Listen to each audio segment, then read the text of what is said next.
All India Muslim personal law board ने supreme court का फैसला आने के बाद अब यह ऐलान कर दिया है कि 16 नवंबर 2025 को दिल्ली के रामलीला मैदान में तमाम मुसलमानों को जमा होना है।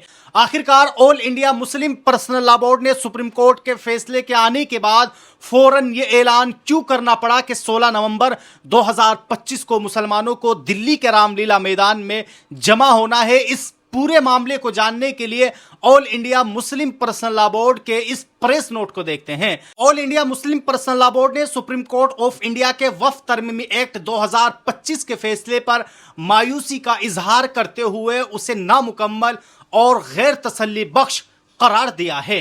एक बयान में बोर्ड के तर्जुमान डॉक्टर सैयद कासिम रसूल इलियास ने यह बात कही है कि अगरचे सुप्रीम कोर्ट ने चंद दफात पर हुक्म जारी किया है, लेकिन मुस्लिम कम्युनिटी, मुस्लिम पर्सनल लॉ बोर्ड और इंसाफ पसंद शहरियों को उम्मीद थी कि तमाम तरमीमात पर रोक लगा दी जाएगी।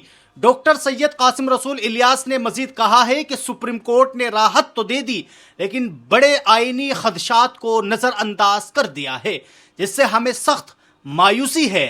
उन्होंने मजीद कहा है कि कई अहम दफात जो बज़ाहिर पूरी बिरादरी की समझ के खिलाफ है और मुकम्मल तौर पर मनमानिया है, उन्हें अबूरी तौर पर नहीं रोका गया।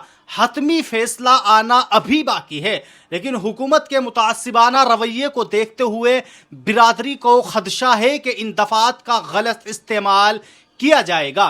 डॉक्टर इलियास ने मजीद ऐलान करते हुए ये बात कही है कि बोर्ड की वक्फ बचाओ मुहिम पूरी ताकत के साथ जारी रहेगी। इस मुहिम का दूसरा मरहला 1 सितंबर 2025 से शुरू हो चुका है, जिसमें धरने, एहतिजाजी मुजाहिरे, वक्फ मार्च, याददाश्तें पेश करना, क़यादत की गिरफ्तारियां, बैनुल मज़ाहिब कॉन्फ्रेंस और प्रेस कॉन्फ्रेंसें शामिल है। यह कौमी सतह के एहतिजाज 16 नवंबर 2025 को रामलीला मैदान दिल्ली में एक अजीमुशान रैली निकाली जाएगी, जिसमें पूरे मुल्क से अवाम शरीक होंगे। दोस्तों, वहीं दूसरी खबर के ताल्लुक से बात करें तो जमीयत उलमा हिंद के सदर हजरत मौलाना महमूद असद मदनी ने सुप्रीम कोर्ट के फैसले पर एक बड़ा बयान दिया है। आखिरकार मौलाना महमूद मदनी ने प्रेस नोट जारी करते हुए क्या कुछ कहा है, आइए उसे देख लेते हैं। जमीयत उलमा हिंद के सदर हजरत मौलाना महमूद असद मदनी ने वक्फ एक्ट 2025 के सिलसिले में सुप्रीम कोर्ट के अबूरी फैसले पर रद्द अमल का इजहार करते हुए कहा है कि वक्फ बाय यूजर से मुताल्लिक अदालत का तबसरा हमारे लिए इंतहाई तशवीश का बाइस है, जिस पर संजीदा गौर व फिक्र करना जरूरी है। मौलाना मदनी ने कहा है कि हमारी तरफ से अदालत में इस कानून के मुताल्लिक कई संगीन खदशात पेश किए गए थे, जिनमें से एक ये था कि कलेक्टर या दीगर इंतजामी अफसरान को वक्फ जायदाद की नौइयत तय करने का गैर मामूली इख्तियार देना और वक्फ ट्रिब्यूनल का खात्मा मजहबी हुकूक में सरकारी मुदाखलत का जरिया बनेगा। ये एक हद तक इत्मीनान बख्श है कि सुप्रीम कोर्ट ने इस पर अबूरी रोक लगा दी है और दीगर कुछ मामलात में भी जुज़वी राहत तो जरूर दी गई है, लेकिन सबसे बड़ा और बुनियादी मसला वक्फ बाय यूजर का है। मौलाना मदनी ने कहा है कि सरकारी एदाद शुमार के मुताबिक मुल्क में 4 लाख से जायद वक्फ जायदादें वक्फ बाय यूजर के जुमरे में हैं, इसलिए 1,19,000 मसाजिद और 1.5 लाख कब्रिस्तान की जायदादें भी इसी में शामिल है। उनमें से 80% से ज्यादा रजिस्टर्ड नहीं है। मौजूदा तरमीमी कानून ने वक्फ बाय यूजर को सरे से कलअदम करार दे दिया है और जुज़वी तरमीम के जरिए पहले से रजिस्टर्ड जायदादों को मुस्तस्ना करके ये तासुर देने की कोशिश की गई है कि कोई बड़ा नुकसान नहीं होगा।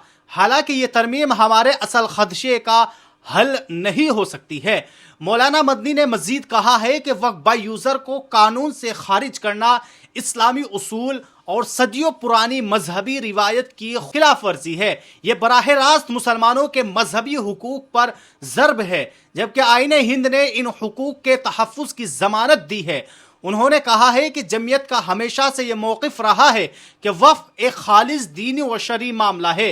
इससे मुताल्लिक कानून में ऐसी दफ़ात शामिल नहीं होनी चाहिए जो उसके मजहबी हैसियत को मजरूह करे या मुसलमानों के हक के मजहबी आज़ादी में रुकावट डाले। लिहाजा सुप्रीम कोर्ट का ये अबूरी फैसला उस वक्त तक काबिल इत्मीनान नहीं कहा जा सकता जब तक वक्फ बाय यूजर को मुकम्मल तहफ़्फ़ुज़ ना मिल जाए। मौलाना मदनी ने मजीद अफसोस का इजहार करते हुए कहा है कि अदालत ने अपने अबूरी फैसले की पेरा 143 ता 152 में जो तबसरा किया है उससे वक्फ बाय यूजर के तहफ़्फ़ुज़ का मसला संजीदा हो जाता है और उसकी जिद में ज्यादातर हमारी मसाजिद और कब्रस्तान की जायदादें भी हैं। वाज़ेह रहे कि अदालत ने अपने फैसले में कहा है कि वक्फ बाय यूजर का खात्मा एक तरफा नहीं है, क्योंकि 1923 के वक्फ एक्ट से ही वक्फ के इंदराज की शर्त मौजूद थी। अगर वक्फ जायदादें एक सदी से जायद अरसे तक रजिस्टर्ड नहीं हुई तो अब शिकायत नहीं की जा सकती। मौलाना मदनी ने कहा है कि जमीयत उलमा अपने वकला और मिली इदारों के साथ मिलकर पूरी संजीदगी और हिकमत के साथ ये कोशिश जारी रखेगी ताकि आईन हिंद में दिए गए मजहबी आज़ादी और अक़लियती हुकूक के तहफ़्फ़ुज़ को यकीनी बनाया जा सके। दोस्तों, वही आपको बताते चले कि उत्तर प्रदेश एटीएस ने संभल की शाही जामा मस्जिद के पास कायम की गई नई पुलिस चौकी में फिलहाल एटीएस यूनिट खोलने की बात कही है। इस पर तबसरा करते हुए समाज पार्टी के रुकन पार्लिमान ज़ियाउर रहमान बर्क ने कहा है कि मुसलमान दहशतगर्द नहीं है, वो मुल्क का वफादार है और जो दहशतगर्द है वो मुसलमान नहीं है। उन्होंने कहा है कि संभल को एटीएस यूनिट की नहीं बल्कि यूनिवर्सिटी, मेडिकल कॉलेज और कारोबार की जरूरत है। हुकूमत को इस जानिब तवज्जो देनी चाहिए क्योंकि तरक्कियात कामों से सभी मज़ाहिब के लोग फायदा उठाएंगे और मुस्तकबिल बेहतर बनेगा।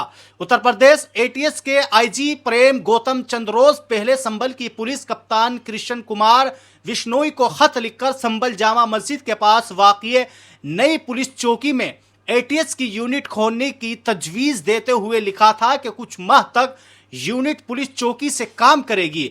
उसके बाद जिले के शेर खान सराय इलाके में कब्रस्तान के नाम पर कब्जा की गई 3 बीघा जमीन पर जदीद तरीन एटीएस की यूनिट कायम की जाएगी।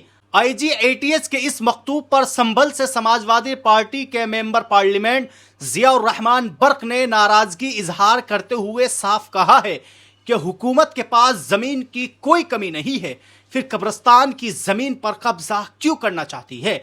संभल में मीडिया से गुफ्तगू करते हुए पार्लियामेंट ज़ियाउर रहमान बर्क ने साफ तौर पर यह बात भी कही है कि हुकूमत मुसलमानों को दहशतगर्द साबित करने की कोशिश कर रही है, जबकि अभी तक जिले के किसी भी मुसलमान पर दहशतगर्दी का जुर्म साबित नहीं हुआ है।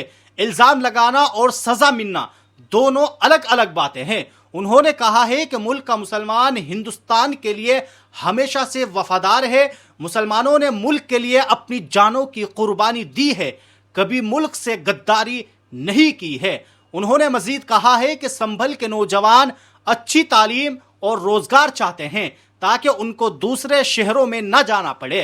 दोस्तों, वही आखिरी खबर के ताल्लुक से बात करें तो कानपुर में आई लव यू मोहम्मद का बैनर लगाने पर 15 मुसलमानों के खिलाफ एफआईआर दर्ज कर दी गई है। जी हां दोस्तों, आपको बताते चले कि इस खबर के ताल्लुक से बाकायदा वसीम अकरम त्यागी ने अपने एक्स हैंडल पर लिखा है, कानपुर में ईद मिलादुन नबी सल्लल्लाहु अलैहि वसल्लम के जुलूस के दौरान कुछ नौजवानों ने आई लव यू मोहम्मद का साइन बोर्ड लगाया था। साइन बोर्ड को हिंदुत्ववादी संगठनों ने नई परंपरा बताकर विरोध किया। अब लगता है कि हफ्ते भर बाद कानपुर पुलिस ने एफआईआर दर्ज की है, जिसमें 8 लोगों पर नामजद और 15 अज्ञात लोगों पर मुकदमा दर्ज किया है। अब सवाल यह है कि अगर ये धार्मिक स्वतंत्रता पर हमला नहीं तो किस पर हमला है? अगर ये संविधान की आत्मा पर हमला नहीं तो किस पर हमला है? चंद लोग कुछ विरोध करेंगे और पुलिस कार्रवाई कर देगी, मुकदमा दर्ज कर देगी। अजीब ड्रामा है। वसीम अकरम त्यागी। तो बहरहाल दोस्तों, आप सब लोगों ने इस वीडियो के अंदर ये कुछ वायरल खबरें देखी, जिसमें से आप सब लोगों ने देखा कि किस तरह all India Muslim personal law board ने सुप्रीम कोर्ट के फैसले के आने के बाद साफ तौर पर यह ऐलान कर दिया कि 16 नवंबर 2025 को तमाम मुसलमानों को दिल्ली के रामलीला मैदान में जमा होना है। इसलिए दोस्तों, आप लोग इस वीडियो को ज्यादा से ज्यादा शेयर कीजिए ताकि हर मुसलमान तक all India Muslim personal law board का ये पैगाम पहुंच सके।